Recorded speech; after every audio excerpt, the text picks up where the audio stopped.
Hey everybody, it's Billy Carson, aka Forbidden Knowledge. Welcome back to this mini-series on the ancient Hermetic Principles, also known as the Hermetic Principles. We've been going over these Hermetic Principles and they are amazing. We're going to talk about the principle of mentalism, all is mind, the principle of correspondence, the law of analogy, the principle of vibration, everything is in constant motion, the principle of polarity, duality and opposites, the principle of rhythm, cycles and tides, the principle of cause and effect, the law of causality, and the principle of gender, masculine and feminine energies. Today we're going to talk about the Hermetic principle of correspondence. Now, this is one of my favorite Hermetic principles simply because we're talking about the correspondence between yourself and the universe and everything in between. We're talking about everything from the subatomic to the macro. This is a very large scale where it shows that fractals are actually real, and it shows that the ancients knew about fractals. We're talking about as above, so below, so within, so without. And when you understand that ancient phrase, you begin to realize that the true journey is the journey to inner space. Outer space is here, and outer space does exist, but the inner space is what manifests on the outer space. And they understood also the interconnectedness or the correspondence between what's going on inside of you and what's going on in the outside of you, if you want to look at it from that perspective. It also really spells out the world of fractals and that everything throughout the entire known universe is a fractal of something else. And what is a fractal? A fractal is a particular shape or particular design that repeats itself on smaller and smaller scales. Is based on the Mandelbrot set equation discovered by Benoit Mandelbrot. And what it says is that nature is governed by or created by this specific, very tiny formula that allows reality to unfold as we need it. So with the principle of correspondence, we can see that the actual as above, so below, or so within, so without, it connects to or interacts with this Mandelbrot set equation and allows reality to unfold, but always being a fractal of something much larger or much smaller. When you understand how powerful this is, it can really affect and change your life in a very positive way. For example, if you look at the interconnectedness between the universe and the human body, you begin to realize that the human body itself is nothing more than a fractal of the universe as a whole. If you understand that not even the universe, let's even expand further. Let's expand to the multiverse. In the multiverse, imagine a sea of universes, spheres bumping against each other, right, throughout an infinite multiverse. And each one of those collisions actually potentially creates a white hole, which then creates a black hole and vice versa. But if you can envision the universe as a cosmic body, a multiversal body, and those individual universes that are all spheres bumping into each other and flowing throughout the multiverse as cells in the human body, all of a sudden it all becomes very clear that the cells in your human body are fractals of the multiverse. So we are literally a walking multiverse from that perspective. If you can realize that the cells in your body all are miniature universes by themselves. That's how incredible life actually is. We are a reflection of everything that actually exists. And if you can see it inside of yourself, then it definitely exists on the outside.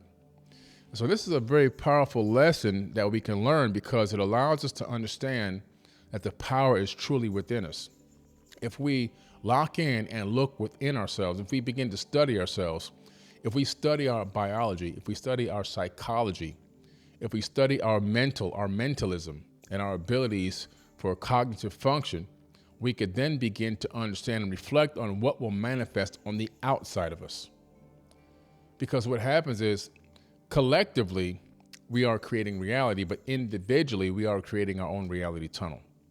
And in that situation, we need to have as much of control as we possibly can on what's going on within us and around us on the outside. Now, when you're not aware of this, you allow all kinds of anomalies to happen to you on the outside, and you question, why is this happening to me? How come I can't stop this? What's going on? when in true reality, it's happening on the inside and the reflection is on the outside. So with this knowledge, we need to understand first that if you're looking to manifest and create a better life, a better reality, to manifest your dreams, your purpose in life, then take a journey to inner space first. And in there, and what that means is in there, you begin to work on yourself. You begin to think about the things that are going on inside you, like trauma from the past that you haven't dealt with, trauma from the past that you've hidden and locked away deep within your subconscious, right? The programming code that you've been given since you were born, even since before you were born, the programming code you were given just by simple vibrations and frequency passed through the mother's womb, through into the placenta, and then absorbed by you, the cells in your body. All these things become programming code that make up your subconscious mind. And of course, the news, the media, schooling, and everything else going on around you, which is also helping to program your subconscious. And then we need to analyze how we respond to situations. So what is our response mechanism? Are we always in fight or flight, or are we in problem-solving mode? If you're not in problem-solving mode, then you're in fight or flight, and what that does is creates more negativity, more low vibrations, which attracts more negativity into your life. Understanding this correspondence and how things happen on the inside and reflect on the outside is a huge process in manifesting your reality. Because if you can't understand or work on the things within you, then it will reflect on the outside. Trauma is a very, very, very big problem for a lot of people. When we're talking about trauma, we're talking about things that have affected us in a negative way, that create a lasting memory that sometimes we even try to block or hide because it's too painful to even relive or imagine. Those things create trigger links, and those links are triggered to or linked to things that happen to you in the current moment. So you could be talking to someone and they might say something that in some way takes you all the way back in time to a trauma that could have happened as much as 10, 15, 20, even 30 years ago. And it could ignite a firestorm inside of your subconscious and put you in fight or flight and put you in defensive mode. And there you then lash out and you can create a situation that you didn't mean to create. Unwittingly, not even knowing that it was a trigger, a keyword or a key phrase or a key action or emotion by someone else outside of you, and you then allow yourself on the inside to be tortured. It's a punishment that you give yourself. This is why it's so important to understand and work on these traumas. It's understand to know that you've been programmed since birth with these negative low frequency concepts and thoughts. Your imagination has been stolen and robbed away in school. You know, shut up, sit down, stand in line, speak when spoken to, raise your hand, and I just might think about letting you ask your question. If you need to go to the bathroom, don't just get up and go. You need permission for that too. And I might let you go or I might not. You know? And so these are the things that happen just in school that create this negative programming code within our subconscious. And again, those programs are lifelong lasting programs that affect us on a day-by-day basis. So you'll need to go back and reprogram that subconscious and realize that the things that you were taught and the imagination that was stolen from you and the forced, almost like prison mentality that was given to you are not your true reality anymore. That happened in the past. It's time to rewrite that programming code and step into your true power. Regain your imagination, regain your vision, regain your dreams, access them and follow them, regain and find your passion. All that has to be done because the way that it's been set up for you, it was stolen from you. It's time to reclaim what is rightfully yours, what your birthright is. And then, of course, working your negative self-talk. They're called ants, automatic negative thoughts. A lot of people are literally living in a scarcity mindset, a lack of abundance mindset, believing that they are unworthy of great things. They're unworthy of abundance. They're unworthy of living a great life. They're unworthy of living in their passion. They're not even worthy of, living in a safe place. That all comes from programming code. So going back and recognizing your negative self-talk, recognizing the ability for the human mind based on conditions growing up to simply acquiesce to a condition and believe and take it on wholeheartedly as if it's your current condition for the rest of your life. That is where a lot of people get stuck. You have to break out of those lack of abundance mindset, those scarcity mindsets, those negative mindsets of talking about yourself. You know, I'm poor. I can never do this, or I can never do that. I will never be able to, or I'll never be able to go. And, you know, if I could, and one day I might, and all those kind of crazy statements that we'll make, which gives us this mindset and frequency of a lack of abundance. It tells the universe that you don't believe there's abundance that exists when the universe itself is infinitely abundant. So what the universe does, it holds up a mirror and sends back at you the same frequency that you're putting out. So the more that you talk negative self-talk about yourself, the more negativity flows into your life on a consistent basis. And you'll find that you end up in this cycle where you're kind of on a hamster wheel, you know, running but not going anywhere. And so working on the trauma, working on the negative self-talk, and then also another big problem, this is all locked in to not understanding the principle of correspondence, is the self-sabotage and the procrastination. Those two things are some of the largest killers of dreams, because I don't care if you were born with a situation where you were never programmed negatively. You never had severe traumas that hold you back. You never had to worry about abject poverty. You pretty much had a decent life growing up, and now you just can't seem to do anything. You can't go anywhere. You can't make anything happen. You can't get out of your rut. You just can't figure out what's going on. Most likely you need to analyze and check and see if you are a procrastinator. Are you a self-sabotager?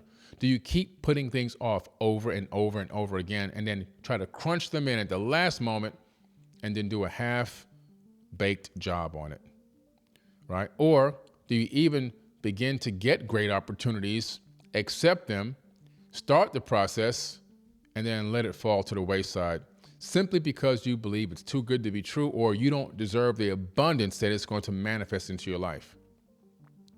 I've seen people do this over and over and over again. I was talking to a gentleman years ago, and I was talking to him literally about these Hermetic principles. And one of them we stopped on was the principle of correspondence and the principle of cause and effect. And the reason why I had to go into these teachings, I was trying to show him that he didn't understand these fundamental universal principles, these ancient wisdom teachings, because of how he reacted to a potential opportunity. I had presented him with an opportunity that would allow his existing company to prosper and earn about 2/3 more revenue, which would have taken him into millionaire status. And when I presented this opportunity to him and showed him all I needed him to do to provide support to what I was doing and how much revenue it would generate him, his first response was, "Oh man, if this works like this, then I'm going to have to pay a lot of more money in taxes."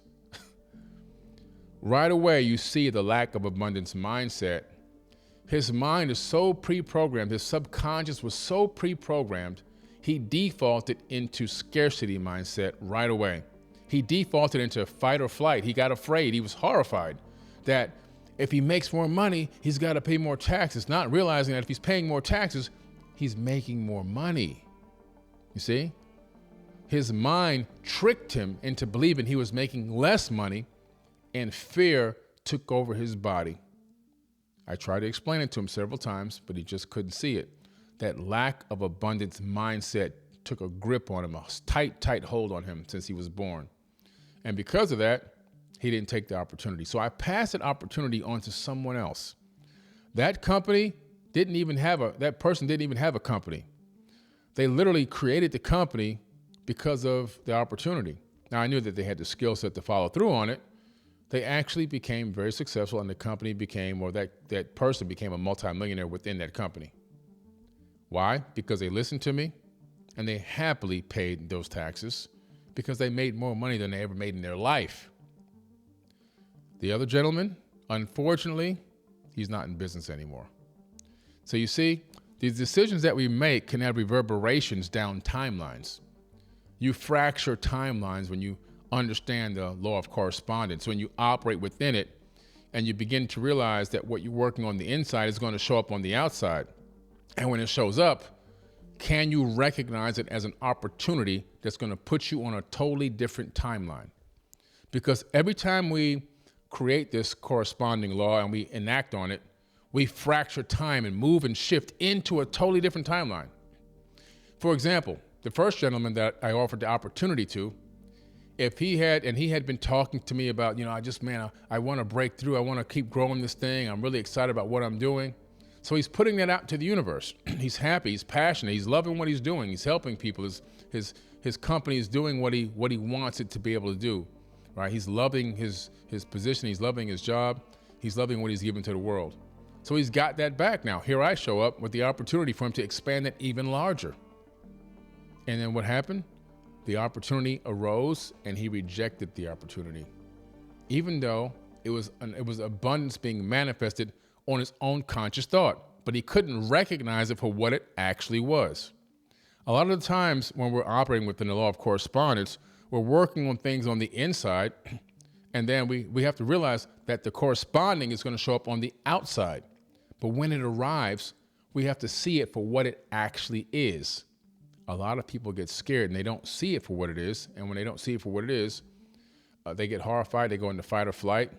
They deny it. They reject it. And they end up staying right where they are, stuck in a scarcity mindset. Like I said, I've seen this many, many times. And this can be applied to many other areas of life, not just finance. I used to coach basketball. I coached women's basketball for many years. Very successful teams that I coached. They've won many gold medals, many tournaments, made it to high school finals and everything else. And through this process, I've gone to dozens and dozens of tournaments, college tournaments, where these high schoolers will play in front of college coaches in hopes of getting picked for a scholarship to go play in college. And I've seen some of the most incredible players on other teams that had significantly more talent than some of the players that I was coaching. And I'm talking about significantly more. And then when the big moment comes to like the championship round, sometimes those players, they just don't show up. They're there, they're on the court, but they didn't arrive in their moment. They went into fight or flight mode.